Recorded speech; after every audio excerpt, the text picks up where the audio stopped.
பாரதி ராஜாவோட மரணத்துக்கு இதுதான் காரணம் அப்படிங்கிற மாதிரியும், இன்னொரு பக்கம் மருத்துவர்கள் எழுதி கொடுத்த மாத்திரைகளை பாரதி ராஜா அவர் அறையில என்ன மாதிரி பயன்படுத்தியிருக்காரு, எப்படி இருந்திருக்கு அப்படிங்கிற மாதிரி பல திடுக்கிடும் தகவல் வெளிவந்து இப்ப அதிர்ச்சியை ஏற்படுத்தியிருக்கு அப்படின்னே சொல்லலாம். கடந்த ஒரு சில மாசங்களாவே பாரதி ராஜாவுக்கு உடல்நல பிரச்சனை ஏற்பட்டது உண்மைதான். உடல்ல ஏற்பட்ட அசௌகரியம் காரணமா ஜூன் 10ஆம் தேதி உடல்ல பின்னடைவு ஏற்பட்டு அவரோட உயிர் பிரிஞ்சிருக்கு.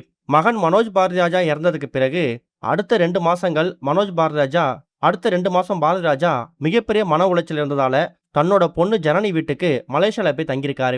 அங்கிருந்து திரும்ப சென்னைக்கு வரும்போதும் உடல்நல பிரச்சனை தான் வந்திருக்காரு.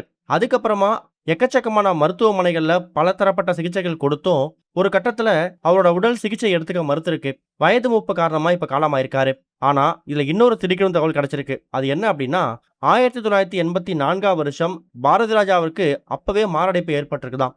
அப்ப இருந்து இனிமேல் லைஃப் லாங் நீங்க இருதய சம்பந்தமான விஷயங்களுக்கு இந்த ஒரு மாத்திரையை டேப்லெட்டை சாப்பிட்டே ஆகணும் அப்படிங்கிற மாதிரி டாக்டர்ஸ் ரொம்ப ஸ்ட்ரிக்டா அட்வைஸ் பண்ணிருக்காங்க.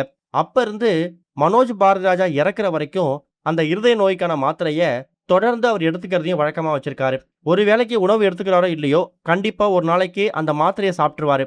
அந்த அளவுக்கு மெடிசின்ஸை ரொம்ப ஸ்ட்ரிக்டா ஃபாலோ பண்ணக்கூடியவர். ஆனா அப்படிப்பட்ட பாரதி ராஜா கடந்த ஒரு சில மாசங்களா, குறிப்பா தன்னோட மகன் மனோஜ் பாரதி ராஜா இறந்ததுக்கு பிறகு மருத்துவர்கள் கண்டிப்பா இந்த மாத்திரையை நீங்க விடவே கூடாது, தொடர்ந்து ஃபாலோ பண்ணிக்கிட்டே இருக்கணும்னு சொன்னாங்கல்ல, அந்த இருதய சம்பந்தப்பட்டதுக்கான மாத்திரையை அவர் தொடவே இல்லையாம். அதை அப்படியே போட்டு வச்சுட்டாராம். ஒரு வருஷத்துக்கான தேவையான மாத்திரைகளை மகள் ஜனனி மொத்தமா வாங்கி கொடுத்துருவாங்களாம். மலேசியால இருந்தாலும் தன்னோட அப்பாவை பாத்துக்கிறதுக்காக நீலாங்கரை வீட்டுல பர்சனலா ஒரு நர்ஸை அப்பாயிண்ட் பண்ணி அவங்க தான் பார்த்துருக்காங்க.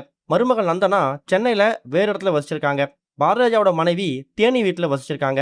தனியா இருந்த பாரதிராஜா அந்த அறையில மருத்துவர்கள் கொடுக்கப்படக்கூடிய எந்த ஒரு மாத்திரைகளையும் சரியா எடுத்துக்காம, குறிப்பா அந்த இருதய நோய்க்கான மாத்திரைகளை அறவே தவிர்த்திருக்காரு.